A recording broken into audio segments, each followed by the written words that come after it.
Hi ಎಲ್ಲ ವಿದ್ಯಾರ್ಥಿಗಳಿಗೂ Educare Karnataka ಚಾನಲ್ಗೆ ಸ್ವಾಗತ. ಈ ವಿಡಿಯೋದಲ್ಲಿ KCET ಚಾಯ್ಸ್ ಎಂಟ್ರಿ ಏನಿದೆ ಈ ಪ್ರೊಸೀಜರ್ ಬಗ್ಗೆ ನಿಮಗೆ ಎಕ್ಸ್ಪ್ಲೇನ್ ಮಾಡ್ತಾ ಇದ್ದೀನಿ. ಅಂದ್ರೆ ಚಾಯ್ಸ್ ಎಂಟ್ರಿಲಿ 4 ಚಾಯ್ಸಸ್ ಇರುತ್ತೆ. ಈ ಚಾಯ್ಸಸ್ಗಳನ್ನ ಕರೆಕ್ಟ್ ಆಗಿ ಸೆಲೆಕ್ಟ್ ಮಾಡಿದ್ರೆ, ಅಂದ್ರೆ ನಿಮ್ಗೆ ಯಾವ ಚಾಯ್ಸಸ್ ಇಷ್ಟನೋ ಅದನ್ನ ಸೆಲೆಕ್ಟ್ ಮಾಡಿದ್ರೆ ನೀವು KA ತಿಳಿಸಬಹುದು. ಏನು ಅಲಾಟ್ ಆಗಿರುವಂತಹ ಸೀಟ್ ಏನಿದೆ ಅಲ್ಲಿ ಹೋಗಿ ನಾನು ಅಡ್ಮಿಷನ್ ಮಾಡ್ಕೊಳ್ಳೋದಕ್ಕೆ ಇಷ್ಟಪಡ್ತಿದ್ದೀನಾ ಅಥವಾ ನೆಕ್ಸ್ಟ್ ರೌಂಡ್ ಏನಿದೆ ಸೆಕೆಂಡ್ ರೌಂಡ್ ಅದಕ್ಕೆ ಹೋಗೋದು ನನ್ನ ಪ್ರಯಾರಿಟಿನ, ಇದನ್ನ KA ನೀವು ತಿಳಿಸಬಹುದು. ಚಾಯ್ಸಸ್ಗಳನ್ನ ಸೆಲೆಕ್ಟ್ ಮಾಡಿ. ನಂತರ ಟೋಟಲ್ 4 ಚಾಯ್ಸಸ್ ಇರುತ್ತೆ. ಸೊ ಪ್ರತಿ ಚಾಯ್ಸ್ನ ಮೀನಿಂಗ್ ಅದನ್ನ ಎಕ್ಸ್ಪ್ಲೈನ್ ಮಾಡ್ತಿದ್ದೀನಿ. ನಂತರ ಚಾಯ್ಸ್ ಎಂಟ್ರಿ ಯಾವಾಗ ಇರುತ್ತೆ ಅದ್ರ ಬಗ್ಗೆ ಕೂಡ ಹೇಳ್ತಾ ಇದ್ದೀನಿ. ಓಕೆ ಸರಿ, ಈಗ ವಿಷಯವನ್ನ ಹೇಳೋದಾದ್ರೆ ಈಗ at present option entry process ನಡೀತಾ ಇದೆ. ಈಗ ಆಪ್ಷನ್ ಎಂಟ್ರಿ ಏನು ಕಂಪ್ಲೀಟ್ ಆಗುತ್ತೆ, ಅದಂದ್ರೆ ಮಾಕ್ ಅಲಾಟ್ಮೆಂಟ್ ರಿಸಲ್ಟ್ ಅನೌನ್ಸ್ ಆಗುತ್ತೆ. ಮಾಕ್ ಅಲಾಟ್ಮೆಂಟ್ ಅಂತಂದ್ರೆ ಡೆಮೋ ರೀತಿ. ಅದಕ್ಕೋಸ್ಕರ ಈ ಮಾಕ್ ಅಲಾಟ್ಮೆಂಟ್ ರಿಸಲ್ಟ್ ಅನೌನ್ಸ್ ಆದ್ಮೇಲೆ ಚಾಯ್ಸ್ ಎಂಟ್ರಿ ಇರಲ್ಲ. ಯಾಕಂತ ಹೇಳಿದ್ರೆ ಚಾಯ್ಸ್ ಎಂಟ್ರಿ ಇರೋದು ರಿಯಲ್ ಸೀಟ್ ಅಲಾಟ್ಮೆಂಟ್ ಆಗುತ್ತಲ್ವಾ ಆವಾಗ. ಸೊ ಈ ಮಾಕ್ ಅಲಾಟ್ಮೆಂಟ್ ಆದಾಗ ಚಾಯ್ಸ್ ಎಂಟ್ರಿ ಇರಲ್ಲ. ಮಾಕ್ ಅಲಾಟ್ಮೆಂಟ್ ಆದಾಗ ಇಂಥ ಕಾಲೇಜ್ ಅಲಾಟ್ ಆಗಬಹುದು, ಇಂತಹ ರಿಸರ್ವೇಶನ್ ಅಂಡರ್ ಅಲಾಟ್ ಆಗಬಹುದು, ಇಂತಿಷ್ಟು ಫೀಸ್ ಇರಬಹುದು, ಇದು ಐಡಿಯಾ ನಿಮಗೆ ಸಿಗುತ್ತೆ. ನಂತರ ಈ ಮಾಕ್ ಅಲಾಟ್ಮೆಂಟ್ ಆದ್ಮೇಲೆ ಆಪ್ಷನ್ ಎಂಟ್ರಿ ಏನಿದೆ ಅದನ್ನ ಎಡಿಟ್ ಮಾಡೋದಕ್ಕೆ ಚಾನ್ಸ್ ಕೊಡ್ತಾರೆ. ಈ ಮಾಕ್ ಅಲಾಟ್ಮೆಂಟ್ ಮಾಡೋದೆ ನಿಮಗೆ ಅಂದ್ರೆ ಕ್ಯಾಂಡಿಡೇಟ್ಸ್ಗೆ ನಾನು ಆಪ್ಷನ್ ಎಂಟ್ರಿ ಕರೆಕ್ಟ್ ಆಗಿ ಮಾಡಿದಿನ ಅಥವಾ ಅದ್ರೊಳಗೆ ಏನಾದ್ರು ಮಿಸ್ಟೇಕ್ ಇದೆಯಾ ಅದು ಗೊತ್ತಾಗ್ಲಿ ಅಂತ. ಅದಕ್ಕೋಸ್ಕರ ಈ ಮಾಕ್ ಅಲಾಟ್ಮೆಂಟ್ ರಿಸಲ್ಟ್ ಅನೌನ್ಸ್ ಆದ ನಂತರ ನಿಮ್ಮ ಆಪ್ಷನ್ ಎಂಟ್ರಿ ಲಿಸ್ಟ್ ಏನಿದೆ ಅದನ್ನ ಎಡಿಟ್ ಮಾಡೋದಕ್ಕೆ ಚಾನ್ಸ್ ಕೊಡ್ತಾರೆ. ಅವಾಗ ನೀವು ನಿಮ್ಮ ಆಪ್ಷನ್ ಎಂಟ್ರಿ ಲಿಸ್ಟ್ ಅನ್ನ ಎಡಿಟ್ ಮಾಡ್ಕೋಬಹುದು. ಸರಿನಾ? ನಂತರ ಮಾಕ್ ಅಲಾಟ್ಮೆಂಟ್ ಆದ ನಂತರ ನಿಮ್ಮ ಆಪ್ಷನ್ ಎಂಟ್ರಿಯನ್ನ ಎಡಿಟ್ ಏನು ಮಾಡಿರ್ತೀರ ಅಥವಾ ಮಾಕ್ ಅಲಾಟ್ಮೆಂಟ್ ಆದ ನಂತರ ನಿಮ್ಮ ಆಪ್ಷನ್ ಎಂಟ್ರಿ ಲಿಸ್ಟ್ ಏನಿರುತ್ತೆ ಅದು ಫೈನಲ್ ಆಪ್ಷನ್ ಎಂಟ್ರಿ ಆಗಿರುತ್ತೆ. ಫೈನಲ್ ಆಪ್ಷನ್ ಎಂಟ್ರಿ ಯಾಕೆ ಕರಿತೀವಿ ಅಂತ ಹೇಳಿದ್ರೆ ಹೇಳ್ದಲ್ವಾ ಫೈನಲ್ ಆಪ್ಷನ್ ಎಂಟ್ರಿ ಅಂತ. ಸೊ ಅದರ ನಂತರ ನಿಮ್ಮ ಪ್ರಯಾರಿಟಿ ಲಿಸ್ಟ್ ಏನಿದೆ ಆಪ್ಷನ್ ಎಂಟ್ರಿಯಲ್ಲಿ ಅದರ ಪ್ರಕಾರನೇ first round seat allotment, second round seat allotment, ಹಾಗೆ second extended round seat allotment ಆಗುತ್ತೆ. ಈಗ ಕೆಲವು ಕ್ಯಾಂಡಿಡೇಟ್ಸ್ ಕೇಳ್ತಾ ಇದ್ರು, ನಾನೀಗ ಫಸ್ಟ್ ರೌಂಡ್ ಸೀಟ್ ಅಲಾಟ್ಮೆಂಟ್ ಆದ್ಮೇಲೆ ಮತ್ತೆ ಕಾಲೇಜಸ್ ಅನ್ನ ಆಡ್ ಮಾಡಬಹುದಾ ಅಂತ ಹೇಳಿದ್ರು. ಅವಕಾಶ ಇರಲ್ಲ. ಫಸ್ಟ್ ರೌಂಡ್ ರಿಯಲ್ ಸೀಟ್ ಅಲಾಟ್ಮೆಂಟ್ಗಿಂತ ಮೊದಲು ಆಪ್ಷನ್ ಎಂಟ್ರಿಯನ್ನು ಎಡಿಟ್ ಮಾಡೋದಕ್ಕೆ ಚಾನ್ಸ್ ಕೊಡ್ತಾರೆ ಮಾಕ್ ಅಲಾಟ್ಮೆಂಟ್ ಆದ್ಮೇಲೆ. ಆವಾಗಷ್ಟೇ ನೀವು ಬೇಕಿದ್ರೆ ಹೊಸ ಕಾಲೇಜ್ಗಳನ್ನ ಆ್ಯಡ್ ಮಾಡ್ಕೋಬಹುದು. ಬಟ್ ಒಮ್ಮೆ ರಿಯಲ್ ಸೀಟ್ ಅಲಾಟ್ಮೆಂಟ್ ಆಯಿತು ಅಂತ ಹೇಳಿದ್ರೆ ಅದರ ನಂತರ ಹೊಸ ಕಾಲೇಜನ್ನ ಆ್ಯಡ್ ಮಾಡೋದಕ್ಕೆ ಅವಕಾಶನೇ ಇರಲ್ಲ. ಓಕೆ, ಹಾಗಿದ್ರೆ ಈಗ ಮಾಕ್ ಅಲಾಟ್ಮೆಂಟ್ ಆಗುತ್ತೆ. ಮಾಕ್ ಅಲಾಟ್ಮೆಂಟ್ ಆದ ನಂತರ ಆಪ್ಷನ್ ಎಂಟ್ರಿ ಎಡಿಟ್ ಮಾಡೋದಕ್ಕೆ ಅವಕಾಶ ಕೊಡ್ತಾರೆ. ಎಡಿಟ್ ಮಾಡಿದ ನಂತರ ಇರುವಂತಹ ನಿಮ್ಮ option entry final option entry ಆಗಿರುತ್ತೆ. ಸೊ ಆ ಫೈನಲ್ ಆಪ್ಷನ್ ಎಂಟ್ರಿ ಏನಿದೆ ಅದನ್ನ ಆಧಾರವಾಗಿ ಇಟ್ಕೊಂಡು ನಿಮಗಿರುವಂತಹ ರಿಸರ್ವೇಷನ್ಸ್, ನಿಮ್ಮ ರ್ಯಾಂಕ್ ಇವುಗಳನ್ನೆಲ್ಲ ಕನ್ಸಿಡರ್ ಮಾಡಿ ನಿಮಗೆ ಕಾಲೇಜನ್ನು ಅಲಾಟ್ ಮಾಡ್ತಾರೆ. ರಿಯಲ್ ಸೀಟ್ ಅಲಾಟ್ಮೆಂಟ್ ಅಲ್ಲಿ first round real seat allotment, general ಆಗಿ ಫಸ್ಟ್ ರೌಂಡ್ ಸೀಟ್ ಅಲಾಟ್ಮೆಂಟ್ ಕೂಡ ಹೇಳಬಹುದು.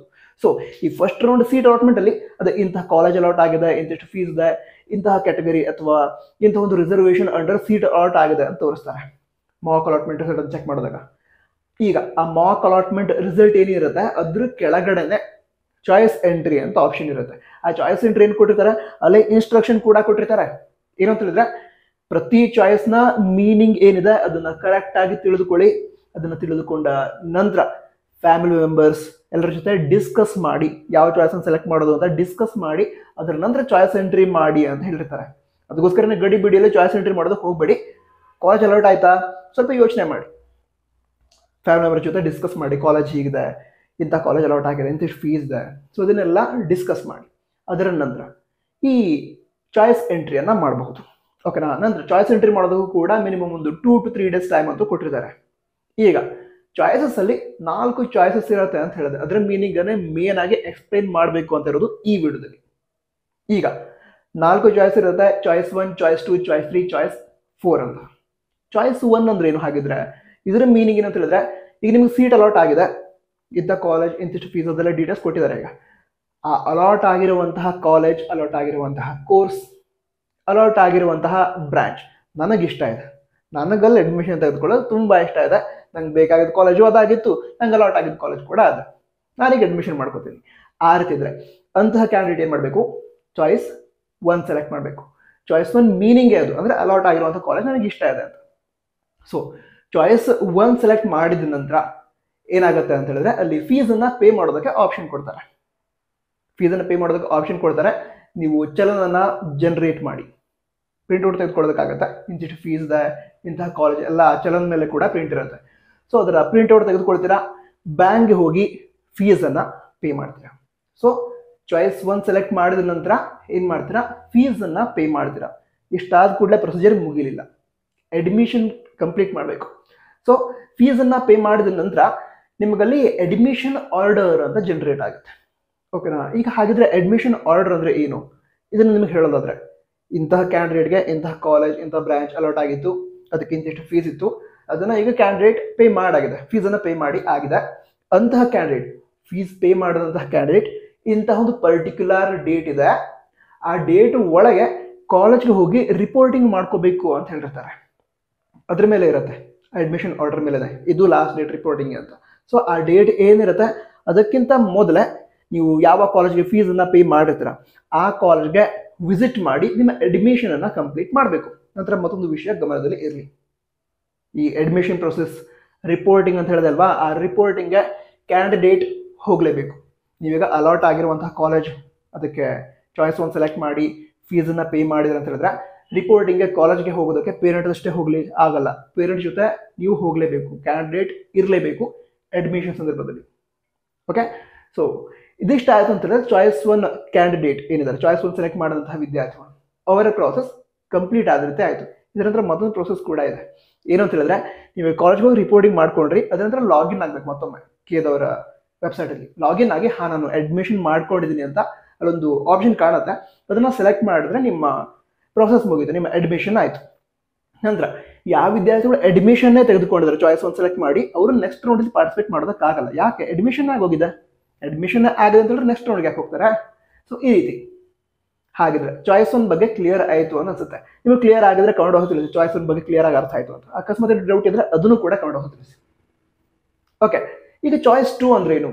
ಚಾಯ್ಸ್ 2 ಅಂದ್ರೆ ಏನು ಅಂತ ಹೇಳೋದಾದ್ರೆ, ಈಗ ಫಸ್ಟ್ ರೌಂಡಲ್ಲಿ ಒಂದು ಕಾಲೇಜ್ ಅಲಾಟ್ ಆಗಿದೆ, ಆ ಕಾಲೇಜ್ ನನಗೆ ಇಷ್ಟ ಕೂಡ ಇದೆ, ಕಾಲೇಜ್ ಚೆನ್ನಾಗಿದೆ, ಬ್ರಾಂಚ್ ಚೆನ್ನಾಗಿದೆ, ಇಷ್ಟ ಇದೆ, ಬಟ್ ಅದಕ್ಕಿಂತ ಒಳ್ಳೆ ಕಾಲೇಜ್ ಸಿಗತ್ತಾ ಅಂತ ಚೆಕ್ ಮಾಡ್ಬೇಕು ನನಗೆ. ಹಾಗಿದ್ರೆ ನೀವೇನು ಮಾಡಬಹುದು ಅಂತ ಹೇಳಿದ್ರೆ, ಈಗ ಫಸ್ಟ್ ರೌಂಡಲ್ಲಿ ಅಲಾಟ್ ಆಗಿರುವಂತಹ ಕಾಲೇಜ್ ಏನಿದೆ ಅದನ್ನ ಹೋಲ್ಡಲ್ಲಿ ಅಥವಾ ಬ್ಯಾಕಪ್ ಆಗಿ ಇಟ್ಕೊಂಡು ಸೆಕೆಂಡ್ ರೌಂಡ್ಗೆ ಹೋಗ್ಬೋದು. ಸೊ ಈ ರೀತಿ ಮಾಡೋದಕ್ಕೆ ಏನು ಮಾಡಬೇಕು, ಚಾಯ್ಸ್ 2 ಅಂತ ಸೆಲೆಕ್ಟ್ ಮಾಡಬೇಕು. ಈಗ first round real seat allotment ಆಯಿತು, ಅದಂತ ನೀವು ಚಾಯ್ಸ್ 2 ಸೆಲೆಕ್ಟ್ ಮಾಡಿದರೆ ಫಸ್ಟ್ ರೌಂಡ್ ಸಿಕ್ಕಿರುವಂತಹ ಕಾಲೇಜ್ ಬ್ಯಾಕಪ್ ಆಗಿ ಅಥವಾ ಹೋಲ್ಡಲ್ಲಿ ನಿಮ್ಮ ಬಳಿ ಇರುತ್ತೆ. ಅದರ ನಂತರ ಸೆಕೆಂಡ್ ರೌಂಡಲ್ಲಿ ಬೇರೆ ಯಾವುದಾದ್ರೂ ಒಂದು ಕಾಲೇಜ್ ಅಲಾಟ್ ಮಾಡೋದಕ್ಕೆ ಆಗತ್ತಾ, ಇದನ್ನು ಕೇದವರ ಸಾಫ್ಟ್ವೇರ್ ಚೆಕ್ ಮಾಡುತ್ತೆ.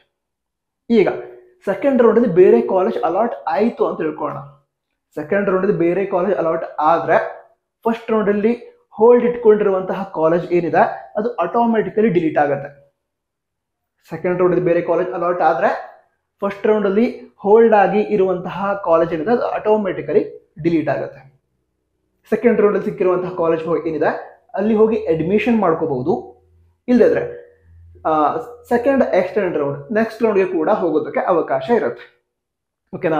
ಈಗ ಸೆಕೆಂಡ್ ರೌಂಡಲ್ಲಿ ಕಾಲೇಜ್ ಅಲಾಟ್ ಆಯಿತು, ಫಸ್ಟ್ ರೌಂಡಲ್ಲಿ ಒಂದು ಕಾಲೇಜ್ ಅಲಾಟ್ ಆಗಿದ್ದಿತ್ತು, ಎರಡರಲ್ಲಿ ಯಾವುದಾದ್ರೂ ಒಂದು ಕಾಲೇಜ್ ಚೆಕ್ ಅಂದ್ರೆ ಸೆಲೆಕ್ಟ್ ಮಾಡ್ಕೋಬಹುದಾ ಅಂತ ಕೇಳಿದ್ರೆ ಇಲ್ಲ, ಅದಕ್ಕೆ ಅವಕಾಶ ಇರಲ್ಲ. ಸೆಕೆಂಡ್ ರೌಂಡಲ್ಲಿ ಬೇರೆ ಕಾಲೇಜ್ ಅಲಾಟ್ ಆಯಿತು ಅಂತ ಹೇಳಿದ್ರೆ ಅಲ್ಲಿ ಹೋಗಿ ಅಡ್ಮಿಷನ್ ಮಾಡ್ಕೋಬಹುದು, ಇಲ್ಲದ್ರೆ ನೆಕ್ಸ್ಟ್ ರೌಂಡ್ಗೆ ಹೋಗ್ಬೋದು. ಫಸ್ಟ್ ರೌಂಡ್ ಸಿಕ್ಕಿರುವಂಥ ಕಾಲೇಜ್ ಆಟೋಮೆಟಿಕಲಿ ಡಿಲೀಟ್ ಆಗುತ್ತೆ. ಅದನ್ನು ಯಾಕೆ ಅಂತ ಕೂಡ ಹೇಳ್ತೀನಿ. ಈಗ ನಿಮ್ಮ ಆಪ್ಷನ್ ಲಿಸ್ಟ್ ಇದೆ, ಅದರೊಳಗಡೆ ನಿಮಗೆ 9th ಪ್ರಯಾರಿಟಿ ಕಾಲೇಜ್, 9ನೇ ಪ್ರಯಾರಿಟಿ ಕಾಲೇಜ್ ಅಲಾಟ್ ಆಗಿದೆ ಅಂತ ತಿಳ್ಕೊಳ್ಳೋಣ. ಅದರ ನಂತರ ನೀವು ಚಾಯ್ಸ್ 2 ಸೆಲೆಕ್ಟ್ ಮಾಡಿದರೆ ನಿಮಗೆ ಅಲಾಟ್ ಆದಂತಹ ಕಾಲೇಜ್ ಏನಿತ್ತು 9th ಪ್ರಯಾರಿಟಿ ಅದು ಹೋಲ್ಡಲ್ಲಿರುತ್ತೆ. ಅದರ ಕೆಳಗಡೆ ಪ್ರಯಾರಿಟಿ ಏನಿತ್ತು 10th 11th, ಸೊ ಅದೆಲ್ಲ ಪ್ರಯಾರಿಟಿ ಆಟೋಮೆಟಿಕಲಿ ಡಿಲೀಟ್ ಆಗುತ್ತೆ. ಅಲಾಟ್ ಆದಂತಹ ಕಾಲೇಜ್ 9th ಪ್ರಯಾರಿಟಿ ಕಾಲೇಜ್ ಹೋಲ್ಡಲ್ಲಿ ಇರುತ್ತೆ. 1 to 8th ಪ್ರಯಾರಿಟಿ ಏನಿದೆ ಅದರಲ್ಲಿ ಬೇರೆ ಕಾಲೇಜ್ ಅಲಾಟ್ ಮಾಡೋದಕ್ಕೆ ಟ್ರೈ ಮಾಡ್ತಾರೆ. ಈಗ ಸೆಕೆಂಡ್ ರೌಂಡಲ್ಲಿ ನಿಮಗೆ ಬೇರೆ ಯಾವ್ದಾದ್ರು ಕಾಲೇಜ್ ಅಲಾಟ್ ಆಯಿತು ಅಂತ ಹೇಳಿದ್ರೆ ಅದ್ರ ಮೀನಿಂಗ್ ಏನು? 9th ಪ್ರಯಾರಿಟಿಗಿಂತ ಒಳ್ಳೆ ಕಾಲೇಜ್ ಅಲಾಟ್ ಆದ ರೀತಿ ಆಯ್ತಾ? ನೀವು ಪ್ರಯಾರಿಟಿ ಪ್ರಕಾರ ಆಡ್ ಮಾಡಿರ್ತೀರಲ್ವಾ, ಫಸ್ಟ್ ಪ್ರಯಾರಿಟಿ ಅಂದರೆ ತುಂಬ ಇಷ್ಟ college, second priority, first priority ಸಿಗಲ್ಲ ಅಂದರೆ ಸೆಕೆಂಡ್ ಪ್ರಯಾರಿಟಿ, ಈ ರೀತಿ ಆ್ಯಡ್ ಮಾಡಿರ್ತೀರ. ಸೊ ಈಗ 9th ಪ್ರಯಾರಿಟಿ ಕಾಲೇಜ್ ಸಿಕ್ಕಿದೆ, ಸೆಕೆಂಡ್ ರೌಂಡಲ್ಲಿಗೆ ನಿಮಗೆ 8th ಪ್ರಯಾರಿಟಿ ಕಾಲೇಜ್ ಸಿಕ್ಕರೂ ಕೂಡ ಅದ್ರ ಮೀನಿಂಗ್ ಏನು? 9th ಪ್ರಯಾರಿಟಿಗಿಂತ ಬೆಟರ್ ಕಾಲೇಜಸ್ ಸಿಕ್ಕಿದೆ ಅಂತ ಅರ್ಥ. ಅದಕ್ಕೋಸ್ಕರನೇ ನಿಮಗೆ ಸೆಕೆಂಡ್ ರೌಂಡಲ್ಲಿ ಬೇರೆ ಕಾಲೇಜ್ ಅಲಾಟ್ ಆದರೆ ಫಸ್ಟ್ ರೌಂಡ್ ಸಿಕ್ಕಿರುವಂಥ ಕಾಲೇಜ್ ಆಟೋಮೆಟಿಕಲಿ ಡಿಲೀಟ್ ಆಗುತ್ತೆ. ಸೆಕೆಂಡ್ ರೌಂಡ್ ಸಿಕ್ಕಿರುವಂಥ ಕಾಲೇಜ್ ನೀವು ಅಡ್ಮಿಷನ್ ಮಾಡ್ಕೋಬಹುದು, ಇದರ ಅವಕಾಶ ಇರುತ್ತೆ. ಇಲ್ಲದಿದ್ರೆ ನೆಕ್ಸ್ಟ್ ರೌಂಡ್ ಸೆಕೆಂಡ್ ಎಕ್ಸ್ಟೆಂಡ್ ರೌಂಡ್ಗೆ ನೀವು ಹೋಗ್ಬೋದು. ಸೊ ಇದಿಷ್ಟು ಚಾಯ್ಸ್ 2 ಬಗ್ಗೆ ಆಯಿತು. ಚಾಯ್ಸ್ 2 ಬಗ್ಗೆ ಕೂಡ ಕ್ಲಿಯರ್ ಆಯಿತು ಅನ್ಸುತ್ತೆ. ಅಕಸ್ಮಾತ್ ಏನಾದ್ರು ಡೌಟ್ ಇದ್ರೆ ಅದನ್ನ ಕನ್ನಡ ತಿಳಿಸಿ, ಅರ್ಥ ಆಯಿತು ಅಲ್ಲ ಅಂತ ಹೇಳಿದ್ರೆ ಅದನ್ನು ಕೂಡ ಕನ್ನಡ ತಿಳಿಸಿ. ಯಾಕಂದ್ರೆ ನನಗೆ ಖುಷಿ ಆಗುತ್ತೆ ನಾನು ಎಕ್ಸ್ಪ್ಲೇನ್ ಮಾಡಿದ್ದು ಅರ್ಥ ಆಯಿತು ಸ್ಟೂಡೆಂಟ್ಸ್ಗೆ ಅಂತ. ಓಕೆ, ಅದರ ನಂತರ ನೆಕ್ಸ್ಟ್ ಯಾವುದು ಚಾಯ್ಸ್ 3. ಇದರ ಮೀನಿಂಗ್ ಏನು ಅಂತ ಹೇಳಿದ್ರೆ, ನಿಮಗೆ ಒಂದು ಕಾಲೇಜ್ ಅಲಾಟ್ ಆಗಿದೆ ಫಸ್ಟ್ ರೌಂಡ್ ಸೀಟ್ ಅಲಾಟ್ಮೆಂಟಲ್ಲಿ. ಅದರ ನಂತರ ಆ ಕಾಲೇಜ್ ನಂಗೆ ಇಷ್ಟ ಇಲ್ಲ, ಅಲಾಟ್ ಆಗಿರೋ ಕಾಲೇಜ್ ನಂಗೆ ಇಷ್ಟ ಇಲ್ಲ. ಸೊ ಹಾಗಿದ್ರೆ ವಿದ್ಯಾರ್ಥಿಗಳು ಏನು ಮಾಡ್ಬೋದು, ಚಾಯ್ಸ್ 3 ಸೆಲೆಕ್ಟ್ ಮಾಡಬಹುದು. ಚಾಯ್ಸ್ 3 ಸೆಲೆಕ್ಟ್ ಮಾಡಿದ್ರೆ ಏನಾಗುತ್ತೆ ಅಂತ ಹೇಳಿದ್ರೆ, ನಿಮಗೆ ಫಸ್ಟ್ ರೌಂಡಲ್ಲಿ ಅಲಾಟ್ ಆಗಿರುವಂಥ ಸೀಟ್ ಕ್ಯಾನ್ಸಲ್ ಆಗುತ್ತೆ. ಸೆಕೆಂಡ್ ರೌಂಡಲ್ಲಿ ನಿಮ್ಮ ಆಪ್ಷನ್ ಎಂಟ್ರಿ ಲಿಸ್ಟ್ ಏನಿದೆ ಅದರಲ್ಲಿ ಬೇರೆ ಯಾವುದಾದ್ರೂ ಒಂದು ಕಾಲೇಜನ್ನು ಅಲಾಟ್ ಮಾಡೋದಕ್ಕೆ ಟ್ರೈ ಮಾಡ್ತಾರೆ. ಓಕೆನಾ. ನಂತರ ಮತ್ತೊಂದು ವಿಷಯ ಗಮನದಲ್ಲಿರಲಿ, ಚಾಯ್ಸ್ 3 ಸೆಲೆಕ್ಟ್ ಮಾಡಿದ್ರೆ ಏನಾಗುತ್ತೆ ಅಂತ ಹೇಳಿದ್ರೆ, ನಿಮ್ಮ ಟೋಟಲ್ ಆಪ್ಷನ್ ಎಂಟ್ರಿ ಲಿಸ್ಟ್ ಏನಿದೆ, ಈಗ ಎಕ್ಸಾಂಪಲ್ ಒಂದು 80 ಕಾಲೇಜ್ ಅಲಾಟ್ ಮಾಡಿದ್ರಿ, ನಿಮಗೆ 30th ಪ್ರಯಾರಿಟಿ 30ನೇ ಪ್ರಯಾರಿಟಿ ಅಲಾಟ್ ಆಗಿತ್ತು. ಚಾಯ್ಸ್ 3 ಸೆಲೆಕ್ಟ್ ಮಾಡಿದ್ರೆ ಆ 30th ಪ್ರಯಾರಿಟಿ ಡಿಲೀಟ್ ಆಗುತ್ತೆ. ಬಾಕಿ 79 ಕಾಲೇಜ್ ಏನಿದೆ ಅದರಲ್ಲಿ ಯಾವುದೋ ಒಂದು ಕಾಲೇಜಲ್ಲಿ ನಿಮಗೆ ನೆಕ್ಸ್ಟ್ ರೌಂಡ್ಗೆ ಅಲಾಟ್ ಮಾಡೋದಕ್ಕೆ ಟ್ರೈ ಮಾಡ್ತಾರೆ. ಓಕೆನಾ, ಇದು ಚಾಯ್ಸ್ 3. ನಂತರ ಇದೊಂದು ವಿಷಯ ನಿಮ್ಗೆ ಹೇಳಲೇಬೇಕು, ಯಾವುದಾದ್ರೂ ಕ್ಯಾಂಡಿಡೇಟ್ ಚಾಯ್ಸ್ 3 ಅನ್ನು ಸೆಲೆಕ್ಟ್ ಮಾಡ್ತಾರೆ ಅಂತ ಹೇಳಿದ್ರೆ ಅವರು ಆಪ್ಷನ್ ಎಂಟ್ರಿಯಲ್ಲಿ ಮಿಸ್ಟೇಕ್ ಮಾಡಿದ್ದಾರೆ ಅಂತಾನೆ ಅರ್ಥ. ಯಾಕಂತ ಹೇಳಿದ್ರೆ ನಿಮ್ಮ ಆಪ್ಷನ್ ಎಂಟ್ರಿ ಲಿಸ್ಟ್ ಇರುವಂತಹ ಯಾವುದೋ ಒಂದು ಕಾಲೇಜ್ ನಿಮ್ಗೆ ಅಲಾಟ್ ಮಾಡ್ತಾರೆ ಅವರು ಕೇಳಿದವರು. ಸೊ ನಿಮಗೆ ಅಲಾಟ್ ಆದಂತಹ ಕಾಲೇಜ್ ಇಷ್ಟನೇ ಇಲ್ಲ ಅಂತ ಹೇಳಿದ್ರೆ ಅದರ ಮೀನಿಂಗ್ ಅಂತ ಹೇಳಿದ್ರೆ, ನಿಮ್ಮ ಆಪ್ಷನ್ ಎಂಟ್ರಿ ಲಿಸ್ಟಲ್ಲಿ ನಿಮಗೆ ಇಷ್ಟ ಇಲ್ಲದೇ ಇರುವಂತಹ ಕಾಲೇಜನ್ನು ನೀವೇ ಆ್ಯಡ್ ಮಾಡಿದ್ರಿ ಅನ್ನೋದು ಅರ್ಥ. ಅದಕ್ಕೋಸ್ಕರನೇ ಆಪ್ಷನ್ ಎಂಟ್ರಿ ಲಿಸ್ಟಲ್ಲಿ ನಿಮಗೆ ಇಷ್ಟ ಇರುವಂತಹ ಕಾಲೇಜಸ್ಸನ್ನಷ್ಟೇ ಆ್ಯಡ್ ಮಾಡ್ಕೊಳ್ಳಿ. ಆದರೆ ಅಕಸ್ಮಾತ್ ಸಿಕ್ಕರೆ ನಂಗೆ ಹೋಗೋದಕ್ಕೆ ಇಷ್ಟ ಇದೆ ಆ ರೀತಿ ಕಾಲೇಜಸ್. ಓಕೆನಾ. ಸೊ ಇದಿಷ್ಟು ಚಾಯ್ಸ್ 3 ಬಗ್ಗೆ ಆಯಿತು. ಚಾಯ್ಸ್ 4 ಅಂದರೆ ಏನು ಹಾಗಿದ್ರೆ, ಚಾಯ್ಸ್ 4 ಅಂತ ಹೇಳಿದ್ರೆ, ಈಗ ಒಂದು ಕಾಲೇಜ್ ಅಲಾಟ್ ಆಗಿದೆ, ಬಟ್ ಆ ಕಾಲೇಜ್ ಇಷ್ಟ ಇಲ್ಲ ನನಗೆ, ಕೌನ್ಸಿಲಿಂಗ್ ಕೂಡ ಇಷ್ಟ ಇಲ್ಲ ನನಗೆ ಮ್ಯಾನೇಜ್ಮೆಂಟ್ ಸೀಟ್ ತೊಗೋತೀನಿ. ಓಕೆನಾ, ಇಂಜಿನಿಯರಿಂಗ್ನ ಮ್ಯಾನೇಜ್ಮೆಂಟ್ ಸೀಟ್ ತೊಗೋತೀನಿ ಆಗ್ತಿದ್ರೆ ಅಂತಹ ವಿದ್ಯಾರ್ಥಿಗಳು ಚಾಯ್ಸ್ 4 ಸೆಲೆಕ್ಟ್ ಮಾಡಿ ಕೌನ್ಸಿಲಿಂಗಿಂದ ಎಕ್ಸಿಟ್ ಆಗಬಹುದು. ಚಾಯ್ಸ್ 4 ಮೀನಿಂಗ್ ಏನು, ಕೌನ್ಸಿಲಿಂಗಿಂದ ಎಕ್ಸಿಟ್ ಆಗ್ತಾ ಇದ್ದೀನಿ ಅಂತ ಅರ್ಥ. So choice 1, choice 2, choice 3, choice 4 ಎಲ್ಲ ಚಾಯ್ಸ್ಗಳ ಮೀನಿಂಗ್, ಅರ್ಥ ಅದು ನಿಮಗೆ ಅರ್ಥ ಆಯಿತು ಅಂತ ನನಗನ್ಸುತ್ತೆ. ಸೊ ಎಲ್ಲ ಡೀಟೇಲ್ಸ್ ಕರೆಕ್ಟಾಗಿ ಅರ್ಥ ಆಯ್ತಾ? ಅರ್ಥ ಆಗಿದ್ರೆ ವಿಡಿಯೋನ ಲೈಕ್ ಮಾಡಿ ನಿಮ್ಮ ಸಪೋರ್ಟನ್ನು ತಿಳಿಸಿ. ಇದುವರೆಗೆ ಚಾನಲ್ ಸಬ್ಸ್ಕ್ರೈಬ್ ಮಾಡಿರ್ತೀರಾ, ಅಕಸ್ಮಾತ್ ಮಾಡದಿದ್ರೆ ಸಬ್ಸ್ಕ್ರೈಬ್ ಮಾಡಿ. All the best. ಜೈ ಹಿಂದ್, ವಂದೇ ಮಾತರಂ.